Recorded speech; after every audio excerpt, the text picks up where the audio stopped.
wanted a chance to talk about a couple of the points that I brought up in the last video like this, where I'm just, thinking about stuff. One of the differences between flying ultralight aircraft versus flying general aviation is that in general aviation, it's regulated, there's yearly inspections on your aircraft. Your aircraft typically are at an airport, sitting in a hangar, intensive checklists. Let's not forget that if you want to fly, you have to file a flight plan. You have to tell people where you're going in advance before you go there. I don't know about you, but I don't plan that far in advance. One of the good parts about having the Paramotor is that if I come home one afternoon and the weather looks good and I'm in the mood, I don't have to file a flight plan. I just take my motor to a place that I want to fly and I just go. I don't ask permission. I don't notify anybody. I mean, I tell my wife so that she knows I'm okay. But I think that level of freedom is something that's missing in general aviation. I mean, of course, general aviation is a lot more risk, but I'm kind of going for fun. I'm not trying to fly to another city and then I might go down over a body of water or some random person's farmland, Just the other day, we had a plane crash in San Diego. Another difference with general aviation that people tend to prefer is that you can travel far distances, and that is absolutely true.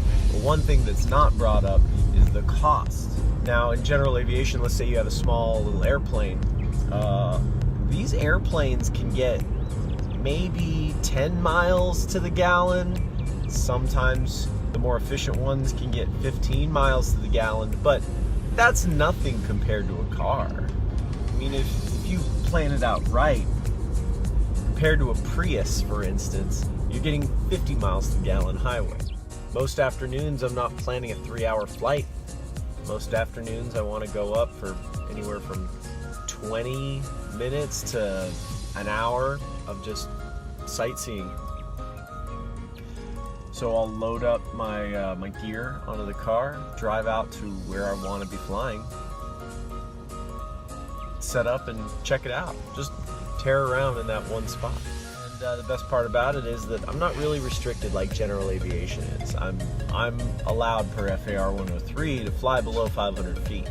Whereas in most cases in general aviation, unless you're flying a helicopter, you're not allowed to go below 500 feet.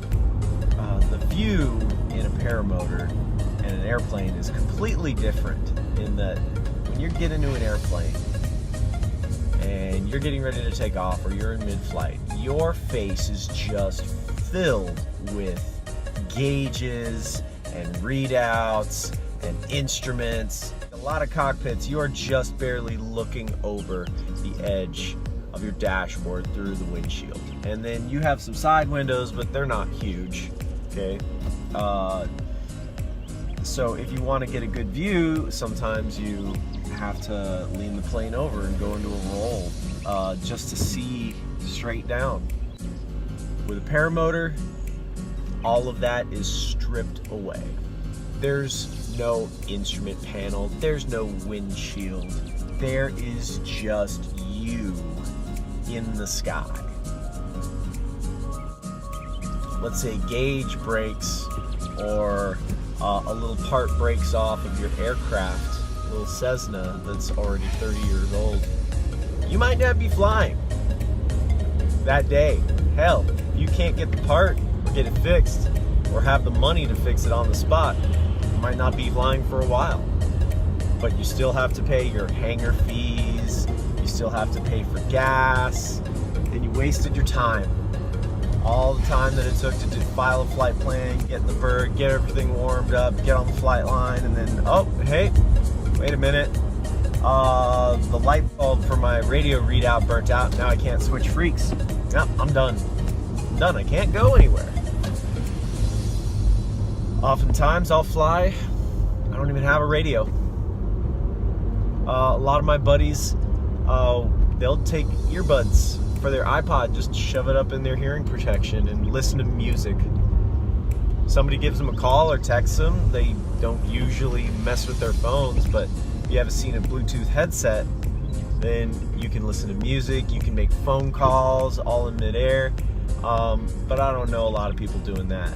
A lot of people trying to fly under a paraglider are going for the enjoyment of being in the air. They don't want to be distracted by anything else. So a lot of times there's exploration involved with flying around in a paramotor on a weekend vacation. I love it. If there's something you guys like to say about paramotors versus airplanes, go ahead and write it in the comment section down below. I'd love to hear what you guys are thinking about. Also, if you like my videos, click the subscribe button to see future ones. Thanks.